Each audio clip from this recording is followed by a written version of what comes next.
Welcome everybody. I'm so glad to be here, and I'm kind of honored to spend this time with you. So I'm gonna semi assume that if you're here, you might also be tired. I wish this was happening in so many ways in person, because I feel like we could look eyeball to eyeball with each other and go, "Oh my gosh, I've hit my capacity. Um, I don't know what to do next.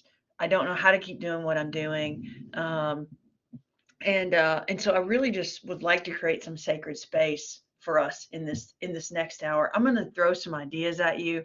Um, and then of course I would love for you to interact in any way that makes sense to you. If you want to chat, or if you want to like, I don't know if you are allowed to turn your mics on, but I'm certainly willing to open up for questions at the end, and even if you hit in a moment in the beginning, um, then I would love to be interrupted and just for us to land where we actually need to be today.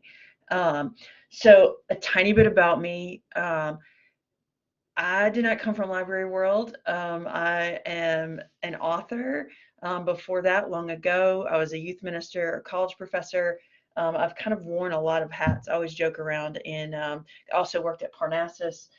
So like I've always kind of been around books in some kind of way, and I'm always like, one more and I get a set of steak knives. Like I got the author, got the librarian. If I ever get to be like a professional editor at a big house, um, I'll add that set of steak knives. But what that really means is I was doing this type of community work as an author. I was on the road 200 days a year, out in the community, out in schools, networking, talking to people, mostly about my material, but also kind of as operating as an inspirational speaker. And I walked into the Southern Kentucky Book Fest, and my boss, Lisa Rice, um, invited me into a relationship with the library to come and work for her as a community outreach manager. So I moved from Nashville to Bowling Green.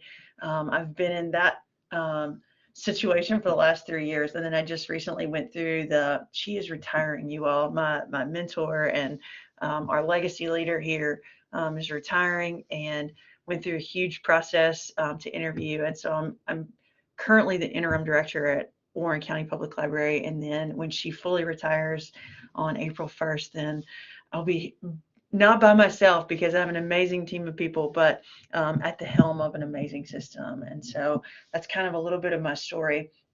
So we'll jump in. If I can make my slides go. There we go. Okay.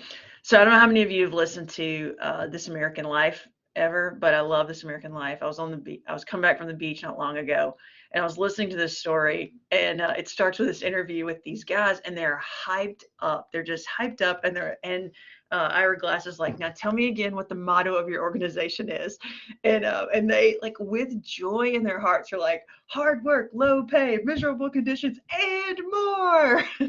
And I got kind of tickled, because I was like, I wonder how many people among us might say that, like, that's kind of where we are, like hard work, low pay. Okay, I mean, not miserable conditions, because when I tell you what this official motto is for, you'll be like, oh, that is very different than where we are.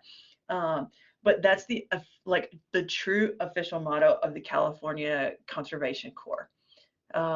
Which means, you all, what they do for a living is they live at fire camp, and they clean hoses for 17 hours a day. They change clothes, they eat, they go to sleep in the clothes they work in, and they get back up and they clean hose and like re-stretch out these hoses across parking, like 100-foot hoses across parking lots. And if you heard them, like, they have something when they say this. They're exhausted, they smell like smoke, they're at the bottom of a creek fire on an asphalt like foundation. um, they're sleeping in tents and eating tent food, and you know what I mean. Like, it's hard. It really is a miserable condition, and they're so delighted to be there. And I'm like, they have something to teach us all, um, about the passion and the importance of what they're doing. Like, we're not physically putting out fires, but we're certainly at the hub of our community, putting out fires for so many people on the front lines of, like, access and opportunity, and around here, what we call like equitable entertainment. It never feels less important. It always sort of feels like the world's on fire, or at least it does to me. Um, and so I have this old uh, picture from one day. We were like, this was from during the pandemic. Um, and I was like, this is why people are tired. I would almost, I know I can't really see you all. I wish I could. Um, but like, how many of you have these kinds of boards in your house, in your offices, in your gathering spaces? You're like, what are all the things we have to do? And it feels like today, like what are all the things we have to do today? And how are we going to make it through those things? Um, it's just so much. And if you work in the community, like I assume many of you are youth services people. Some of you might also be outreach people. We have found here that those are so crazily tied together, we have trouble undoing them. Like in my role as the community outreach manager, we also have a youth services manager. Um, we work closely together, and we used to say, oh, well, if it happens in the building, it belongs to you. With kids, it belongs to you. If it happens out of the building, then it belongs to me as outreach. But then you realize like you can't actually go to all the individual things. So we're pulling youth services staff to do those things, which means then it switches back to her team because I don't have a team. Um, I have a team, but it's not like just a vendor team. I've moved around, and I bet this has happened to all of you as well, of like who you report to and the structural organization um, of how things happen. And so I feel like almost everyone has one of these boards. All right, so here's one of my boards. This is why I stay tired most of the time. And this is just a kind of a look at how we do outreach specifically in the summer. I know it's not summer right now, so they're like, you've had time to rest, Stevens. But like this is week to week how we do pop-up libraries. And I think if I'm right, from this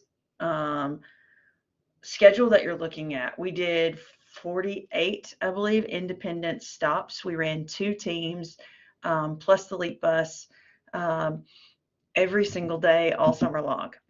That is a lot of relationships. It is a lot of opportunities. It is a lot of contacts. And so I kind of want to, as we go through this, I'll break down how we got to where we are. Oh, somebody says LEAP bus. What is the LEAP bus? I'm going to tell you about that because it all came about as a part of outreach.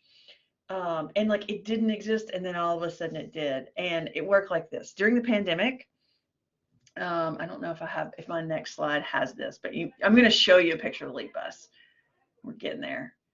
Okay, so as a part of these on-location summer outreach, they really like flowed out of a time period with COVID. Now, I know everybody during like COVID had a different experience. Here in Warren County, things got a little bit wild, and they got a little bit wild because we have an amazing relationship with our schools, and the schools came to us and they said, we have Wi-Fi units. And you guys have outreach vehicles, which we do. And they're like, can you help us? And we're like, of course, because we have been going to certain apartment complexes for years in the summer. Like those kids know us, the families know us. And I mean, there's a lot of turnover in them, but there's some familiarity with library vehicles. And so we said, absolutely, what does that look like? And they're like, well, we'll give you a Wi-Fi and you will go to the place and do school. And if you're like, do school, I'm like, I'm not a teacher. I'm not like, I don't know how to be that form of educator, much less in a place where there's 104 languages spoken. And in many of these apartment complexes, there's, 30 different languages or dialects. And you're like, I don't know how to do that. I'm not an ESL instructor. But you know what we did? We went out there, we popped up tents, we put up tables, and kids brought their Chromebooks to us almost every day through all of COVID, and we helped them get their homework done. We helped them learn how to use Infinite Campus and make sure they were staying connected to their teachers. And when we needed more, I like marched my little self into the central office and said, we need more help. And they responded. They responded in such a way that there was a new trust in the way we operated. And so it became clear during COVID that one of the things that made it impossible to do these on location visits was weather and temperature. And so we went back to the school system and said, I just said, would you give us a bus? And in the beginning, I thought, I'll ask for the bus. We'll try and retrofit it. We'll turn it into a mobile classroom. See what happens. Well, there was CARES Act money and all kinds of things. And it turns out that really the school system bought a bus, retrofitted it into a mobile classroom, which you'll see in a second, and then gave it back to us. And we co-partner with them. Now, have there been a million challenges? Can we keep it on the road all the time? Yes and no. But is the promise there for an insanely amazing tool for our community? Yes. Will we work out those kinks over time? Absolutely. I think the next slide might be that. We'll see. It takes it a minute. Oh no, these are more. There it is. So that's our Leap Bus. This is from one of our very own instructors. I don't know if he's in the room right now. I know a couple of my Ed Services team people are watching right now. But these are amazing moments, not just with kids, but also with adults. And so when we got this bus, we realized that, of course, you can get kids to come on and play with computers and stuff. But like, what if we could do ESL classes or GED classes or citizenship classes right on site at some of these apartment complexes? Now, in a perfect world, we would have layered partnerships where someone who is an ESL instructor gets on the bus and does these things. Until then, we just provide opportunities for our staff to be extra tired, right? I mean, and so this Leap Bus instructor, he got to teach somebody how to write their name. And so a huge shout out to Jim if he's in the room. These are the kinds of stories that happen all the time.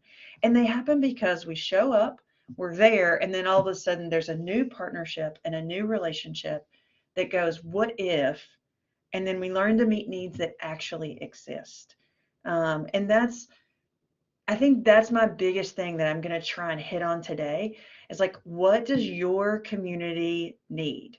What's going on in your community? Like if I go back to this last slide, this is one of our city park rec departments. They have a fully accessible playground. And so one of our stops during the summer is with all of these kids.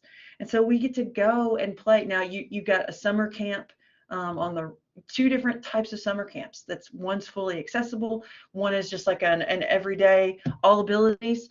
And yet we get to step into this space, play on their tennis courts with them, partner with Parks and Rec, because you guys know they're doing the same kind of work we're doing, and you're like, you have a set of kids all day long.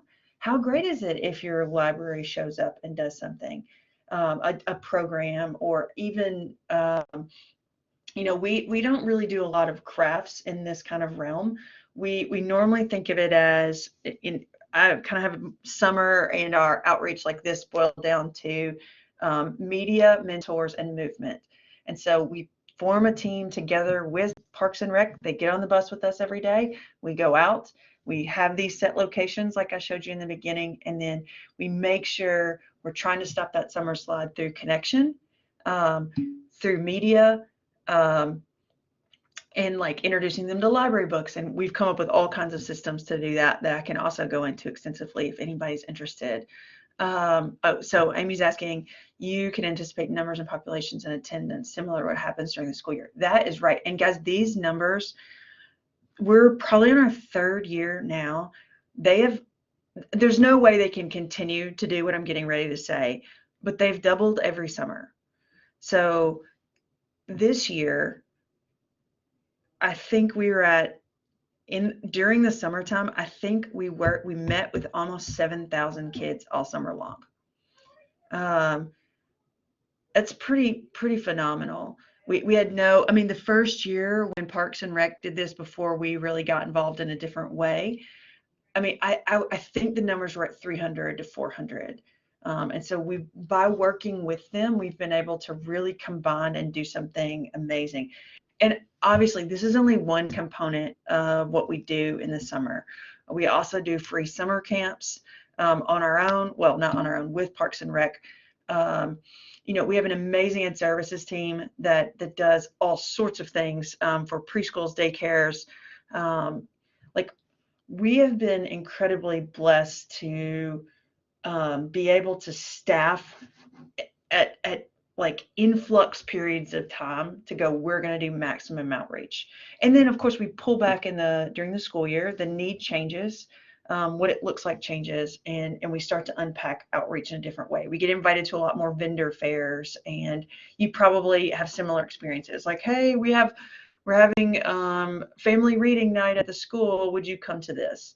And we do all of that too, but we look at it in seasons, and we try and pull off the biggest thing we know how to pull off. So that's LEAP. Okay, I know some of you probably sent things to our library system during the tornadoes. We're almost coming up on a year now of that. And I just want to, if your library systems sent us love and resources and support during that period of time, I cannot thank you enough. It was a very unique and awful experience as far as the recovery and what actually happened and the damage that went on here. But as far as the library system and the partnership and the way the community came together, it was beautiful. Like it was this amazing tapestry of love, of services. And what you're looking at here in these couple of pictures are, so when the tornado hit, the Red Cross immediately comes on board. So we jumped on board with the Red Cross and we moved into the school system that became the shelter. And we did programming every day with the shelter kids. And when I say we did programming, I mean we brought in everybody under the sun. They had magic shows and science shows and story times, and we had, Santa visits come. And so because it was around Christmas, so many people wanted to make sure these kids had a special Christmas. And in fact, corporate Walmart, in the middle of all that, like my phone number is like ended up on a list of like, if you'd like to help us, please text this person. And I'm like, oh my gosh. And in a matter of days, like we had like 700 people on a volunteers list that were willing to drive here and help. And I started getting calls from like semi truck drivers on their way from Florida. They literally just loaded up and were on their way here. And where were they going to drop off their stuff? Like in some places, some people had like 25 bicycles, and it was insane. And in the middle of that, corporate Walmart got involved. They said, we want to set up a Christmas shop. And like, would you do it in the library? And I was like, what if we just did it in the school, like right on site where like the biggest, hardest hit area just has to walk? Like, why would we make them have to have transportation in the most difficult time of their life? And they said, okay, do you know the people there? And I'm like, I do know the people there. And of course, if you're the school system, how excited are you that corporate Walmart is going to come in and literally set up a Christmas shop for your families that work there? They were delighted. And when I say they set up a Christmas shop, I'm saying they turned a gym into a Walmart, and they gave away $175,000 of clothing and toys and wrapping paper. And I mean, it was unbelievable what happened, but it all happened because of relationships. It didn't all happen because of money. And I think that's important. I mean, Walmart's money, sure, but like our money, no. I mean, we could have done it on very few staff because the volunteers were so amazing, but we could not have done it if we hadn't have been in partnership with all the people that we'd made a priority throughout the year. And like, when I think about being tired, I also have to think about what is restorative. And one of the things that is the most restorative thing is knowing that we can pull the same weight, but with less effort. And the only way that less effort works is if you have more people on board and they bring more resources to the table. But that means you got to be working on those relationships all the time.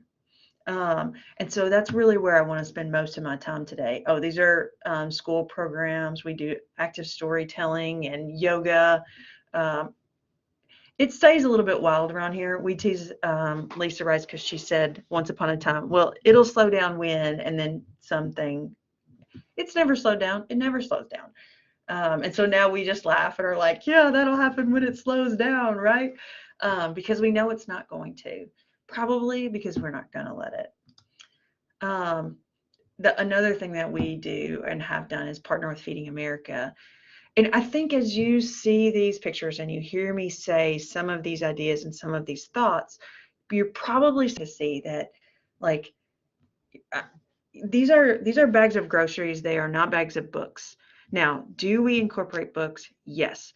Do we find a way and hope for a way that these people will make their way? If the outreach will lead to intake, where people will use the library, of course. But so many of the people we are serving right now do not have transportation. They do not have access in their schedules. We know we have to go to them, form a relationship, form a partnership of love and trust before they're going to come into our buildings, if they ever can make it into our buildings. And we hope that we can create the kind of opportunities where they will. But we're patient in this regard. It's like Maslow's hierarchy of needs, I guess. You have to know that, like, so many of the people that outreach and youth services are going to work with, they're not starting at self-actualization. Like, oh, please give me this great, huge, big novel. I'd like to make sure I understand who I am. Most of them are like, we'd like to eat this week. But we also want opportunities for our kids. So we also partner with the ice rink here in town, and we don't just do story times in our buildings. We do story times at the ice rink where kids already are. Our story time is separate from the ice rink in that you don't have to pay to come to it. But if you are there, that might be a new entry point. We are always looking for new entry points. And honestly, I could probably talk for hours about those entry points. But let's see how it might look in your system. So for me, it comes down to this question, right? This is what I feel like. If I had to go back and forth, I was thinking, what am I going to say to this youth services crew? And I think the first question is, do you have enough, autonomy to make decisions on your own to go, I want to pursue this relationship with this person or not? Or do you just have to do whatever it is you've always done because that's what your manager wants you to do, or those are the partnerships that exist in your system?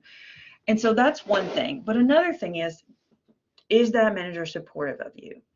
And so I'd like to spend the bulk of the rest of my time talking through what that looks like. Because if you answer the question, do I have a supportive manager? No, there's one track of how we might look at this.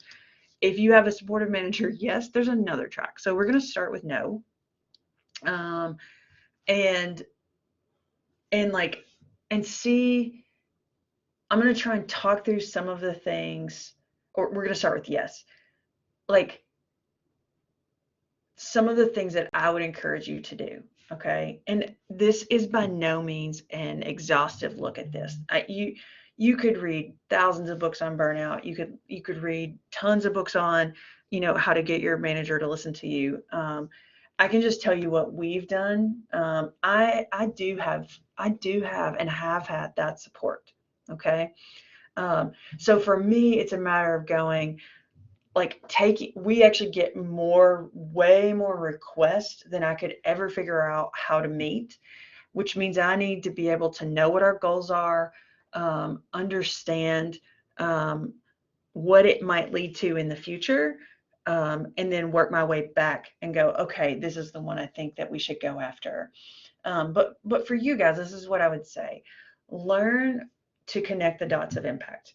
And I'm gonna flip back and forth from this screen so I can tell you some stories and to understand what I mean. And I do think So you've got a supportive manager, which means that they're going to give you some time to see the benefit of what this is. And that's why I say this approach pays dividends rather than in this massive payout. And so you might plan a program and you might have 400 people come to it, or 30 people come to it, or 5 people come to it. And any one of those could be a success. But you want that success to turn into another point of success. And you want to make sure you're listening so you can see how those things will lead you to other successes for your library system and for the patron involved. So let me kind of walk you through this story. All right. So this is me moving milk. I will spare you the photos of how actually sweaty I ended up after this. This is midsummer. One of the things during COVID we realized was that the food buses for all school systems still ran. They still delivered to every single neighborhood they delivered to, but they had far less support. And so we were showing up at these stops to do pop-up libraries, and then realizing that this group of bus drivers had now been moved into food service, and they didn't know necessarily how to do that. They were bus drivers. And so we just kind of backed up and we're like, we could do more. And so rather than just show up at the first stop, we started showing up at the school first and loading the bus with them. And I have about 1,000 pictures of this, which I didn't bring. I just brought this one. And then one day the bus broke down and it couldn't go to the next stop. And so we literally became the food bus for a hot minute until their person came out on site. And so this is actually me loading our outreach vehicle with milk. Now, here's what you have to know. The bus driver's name is Miss Melanie. And I love her with my whole heart. But it's interesting because the year before I came, when we were talking about putting the system in place of doing summer outreach pop-ups, one of my very good friends, who is one of the kindest people on the planet, was like, the bus driver doesn't really like us. And because we distract from the kids eating. And I was like, okay, so we're going to have to figure out how to work with her. And we did, that I cannot tell you how much she appreciated the fact that we saw her. And that doesn't cost anything, right? That we understood how hard her job is, and that we made sure those babies got fed. That is the primary thing. Books and movement are crazy important, but if you don't have food, they have to come after. And so when she saw that we were willing to show up and help her, she changed her entire outlook with us. And she started showing up to partner with us. So that's one piece of this story. It has worked beautifully. Now let me show you the next piece. This is her granddaughter. We not long ago did a tea party with Princess, a Princess tea party. And because Miss Melanie has stayed my good buddy, she texts with me regularly. Anytime she comes to a library program, she's like, "Oh, I love this." Or when I got named the interim director, she was one of the first people that texted me, "Girl, I saw you in the, in the newspaper," and she was just delighted for me. Well, in one of our new satellite branches, we knew we were going to throw some different outreach and children's activities. So we throw this Princess Tea Party, which our boss has been going, "I promise you these tea parties will work." And we're like, "Let's do it." Well, it worked all right. 600 people showed up. And we weren't ready for that, but everybody adapted. But look at this little girl. And here she is with her heroes, right? With her princesses. And I get a text from Miss Melanie after that evening, and she sends me this picture, and she's like, "Look at my grandbaby." And I'm like, "She's so beautiful. I love her so much." And she said, "Do you think next year we could get tea, if we could get some Princess and Frog?" And I was like, "Oh my God, Miss Melanie, next year? How about next month?" I was like, "Thank you so much for saying that," because this is a great picture, but do you know what's a better picture? This one. This is a better picture. And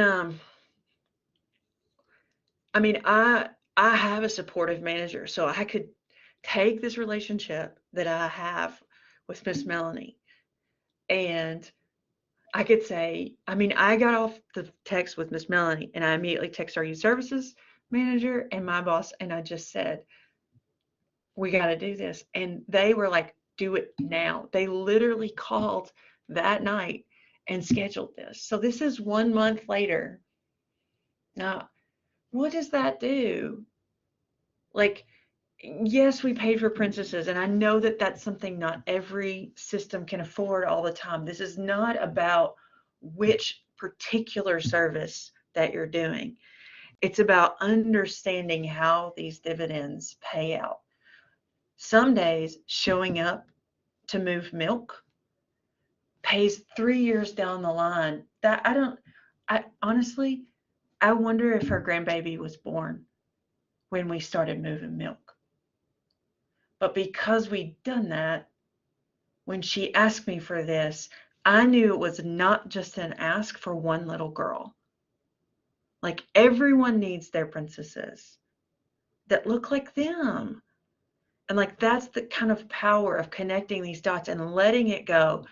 I'd built up enough trust with the school system, with Miss Melanie, with my supervisor to ask for this. And then you look at it and you go, oh, it didn't even have to be an ask. It's beautiful.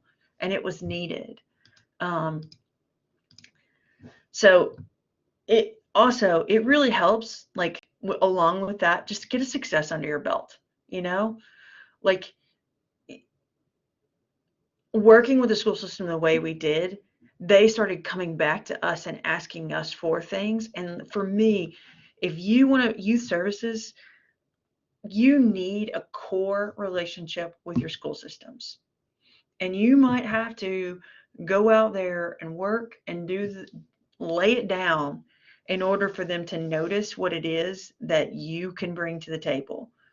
And I mean, it's about listening and then trying your best to keep the promises that you make in that space, or just knowing what it is the need actually looks like. Lots of times we think, we've got a great thing, we'll give it to you.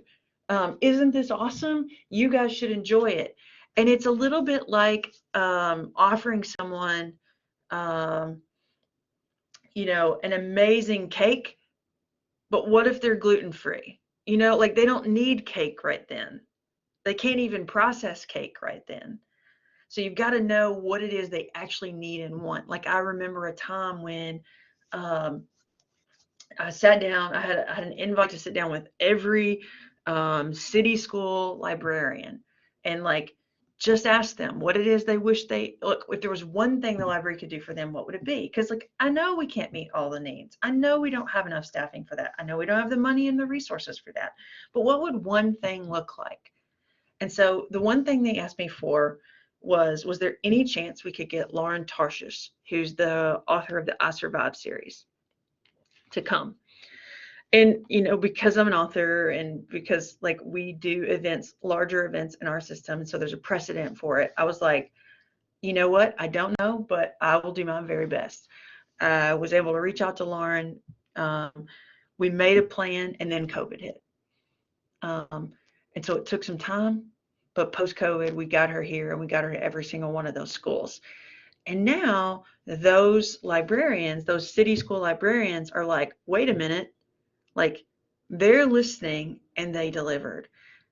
And so they showed up. Like, the numbers, I mean, for us, we want the connections. We want the numbers. We want that to translate into library cards. Now, does it have to be a Lauren Tarshish? No. Like, nobody get caught up on the actual thing I'm talking about, and know that it exists as a possible page marker for you in your community. Whatever it is, they might say, you know what, we really wish you guys were here on the first day of school to greet students. And you're like, oh, okay. You know what I mean? Like, It doesn't have to cost something, and it doesn't have to be a big ask. But let me tell you what, delivering that for them was huge.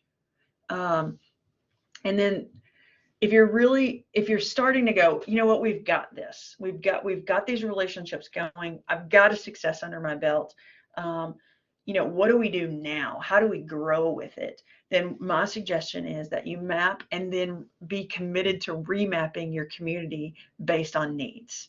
And within that, I'll go ahead and just say you're going to make target goals that fit your budget.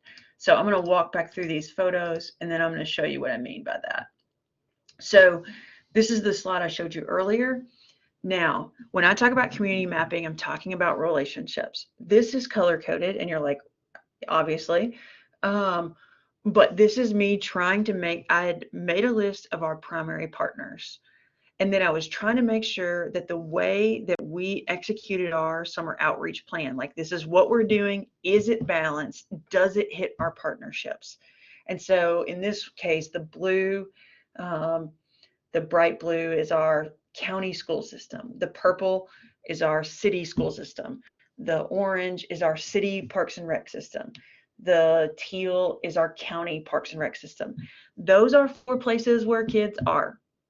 We prioritize them. And so we're like, how can we make sure that everything that we do brings in these partners to,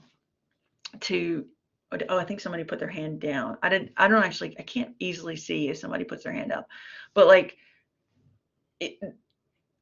we map like this so we can say, like, here's all of my partners. I also try and make sure I understand what it is they do, because every time I make an partner, if it's outside of their purview, then they probably don't have the emotional time and energy to do it. You guys know, people ask us to do things. If it doesn't hit library world, we're like, we can't right now. And we can't because we're already tired doing the things we're doing. So are all your partners. So you want to kind of create a system of priority of those relationships. And meaning we're prioritizing the ones with kids. And then sometimes you could even go to a deeper priority, although, I mean, we certainly want to serve everyone across the community. But like, who are the people that can't get to the library? So you might go, we're going to make sure we hit these neighborhoods because we know transportation is a challenge here. And then this one's kind of tough. You got to identify the quality of the partnership, and is it one-sided? Because a partnership is not just you guys showing up and being exhausted. If I had to do the things that I'm trying to pull off by myself, it would be impossible. But there have been partners along the way that like want the library to show up and be amazing, so they don't have to be.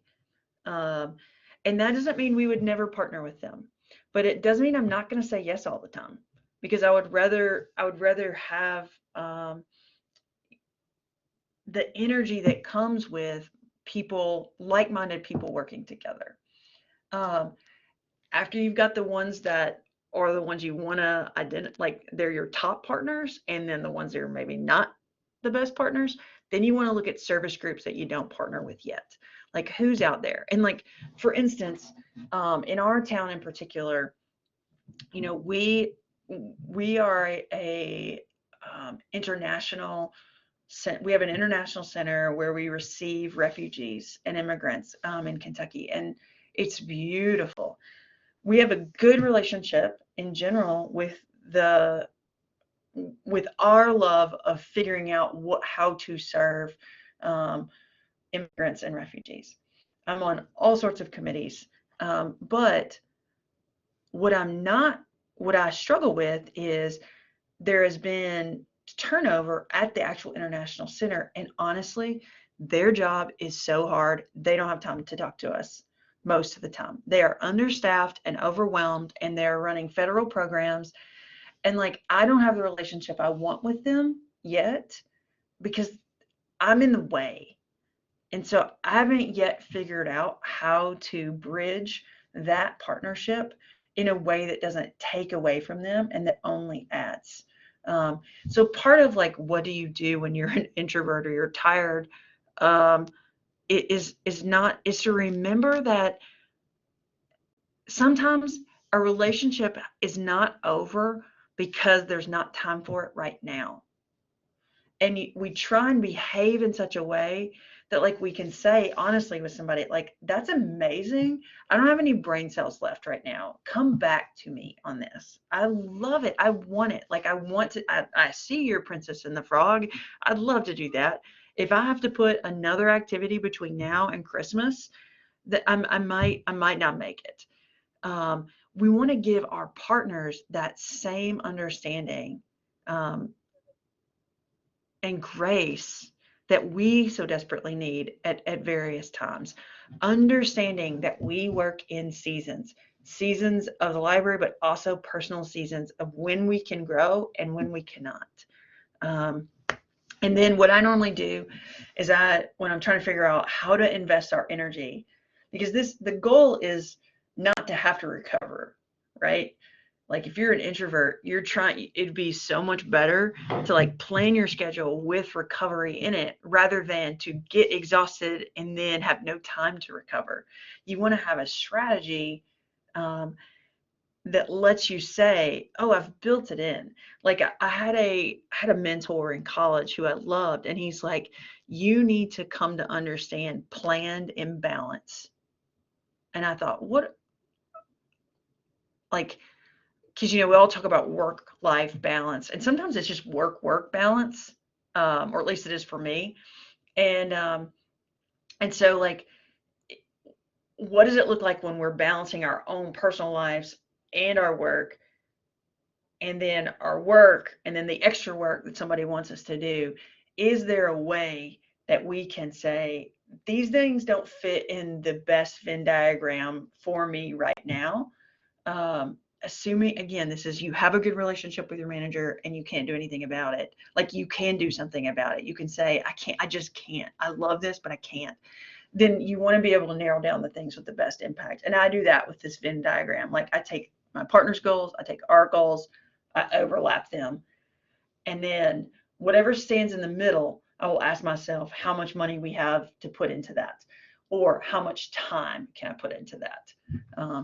Now, if you don't have a supportive manager, this is gonna, this is the, like, one of my kind of last slides on this.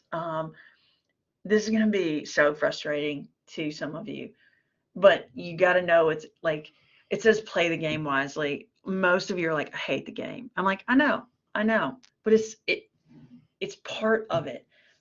Understanding where you fit in the echelon of the relationship in the library. When can you make an ask? When can you not make an ask?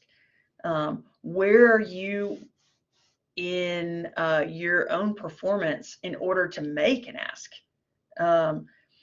Like that, when I say play the game wisely, that's what I mean. And not only that, but get to know the people and persons above you in such a way that you can, like, what's their thing? Like, what do they love so, so very much? Like, what's their favorite community youth thing?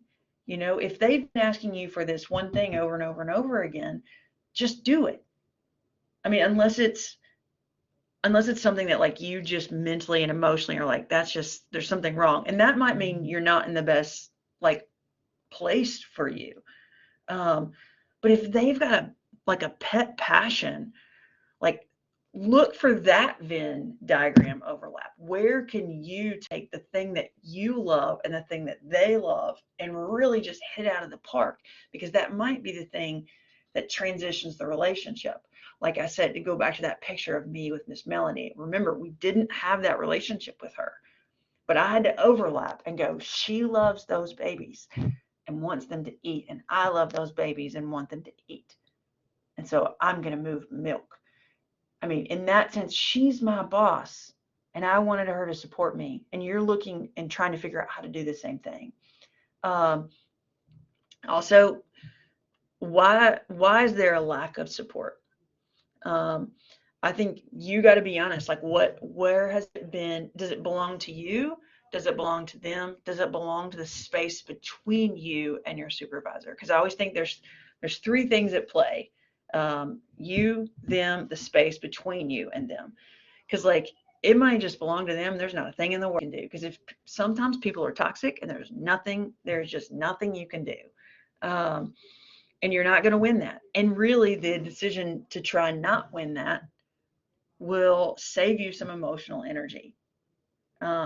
But for those of you that are in that situation, I will say to you, not every relationship is toxic. That is not the way it's supposed to be.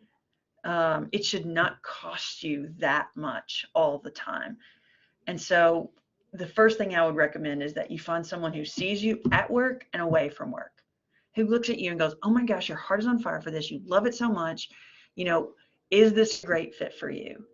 And I think this is so hard. I could probably do an entire session on this, of not attaching personal worthiness to professional success, but I think it's huge. You know who you are. You know how you're showing up. You know that youth services is so hard and tiring and lovely and amazing. Um, but you can be doing your best and they could never see it. Um, and if that's the case, I mean, it's okay to put leaving on the table, and not as a last option, but as I'm good at this and I want to be in a place that I can be used. Now, I am not saying if everybody gets off this and leaves their jobs, I'm going to get in so much trouble. Amy's never asked me to do anything again. That's not what I mean. I just mean you desperately need someone who can see you. And I know some of you have been in hard places with the people you work with, and I'm so sorry, but I bet somebody there can see you. Um, Also, this is a piece of advice my friend Myra McIntyre gave me. She's like, don't engage the crazy and don't be the crazy. And I think that's so, so, so smart. I'm going to flip one more slide maybe, and then I'm just going to take questions. And I know I've got one in the chat. Oh, do you have enough money? No, nobody ever has enough money. I didn't even put a yes because nobody would have a yes. Okay. I'm going to flip and make sure I don't leave. Oh, this is the last thing I want to leave you with before I take some questions. I've asked this of a number of our manager teams, and I'll just say, okay, you're exhausted, right? They're exhausted. They're all exhausted. We're all exhausted all the time. I'm tired. I'm tired right now. I can even feel it in my language cadence that I'm tired. And but I know I'm among people that understand that. But here's the question: what does rest look like to me? And what I found is we know we're tired, but we don't have any idea what would make us feel rested. So if I could, encourage you to do one thing today, is go answer this question. Because like if it's a standard we don't even know, how do we know when we're not there anymore? Like how would we, because I don't know that it will be physical rest. It might be emotional rest for some of you. It might be physical rest. It might be just a reprieve from the day to day.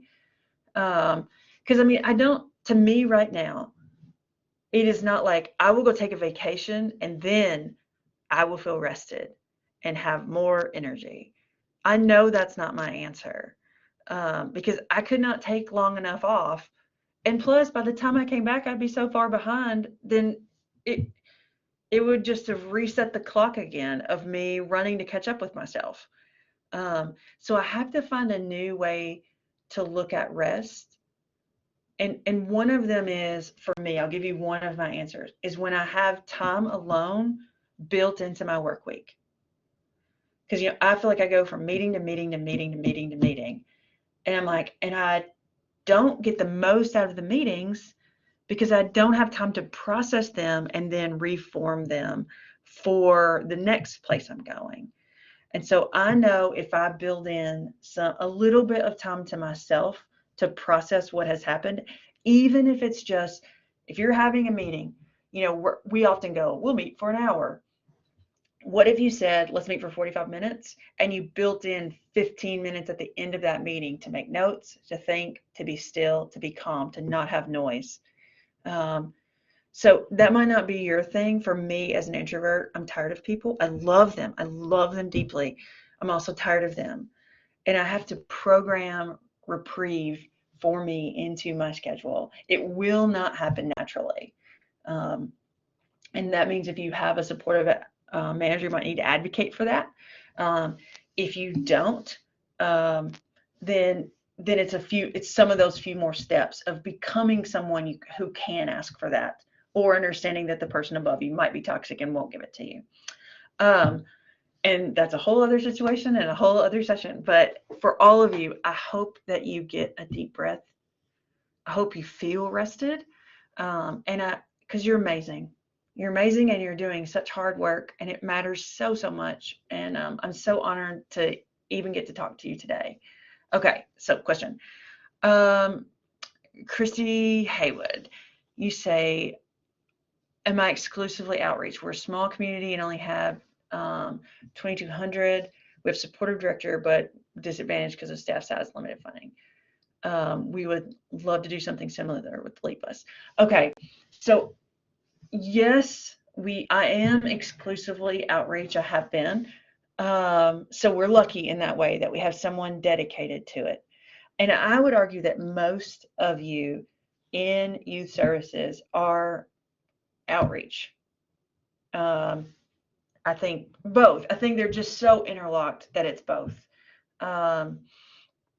And as far as the Leap Bus goes, the thing is, the school system wanted it, and they didn't have a way to tell themselves they could get it. And so when I went to them and asked, they were like, oh my gosh, seriously? This is amazing. And they got on board because it was an ask coming from the community. So here's what I would say. It will not hurt you to ask, but I would ask when they are sure that the Venn diagram overlap of what you're going to do and what they're going to do leads to something that's an outcome that's measurable to them and that they naturally already want. Because then it's just an ask. You're trying not to make asks, you're trying to make partnerships. And so I think that would really help. If they're sure where you are, I think that would help. Anybody else have any questions? We got like 4 minutes left. Everybody's like, no, I totally understand. Okay.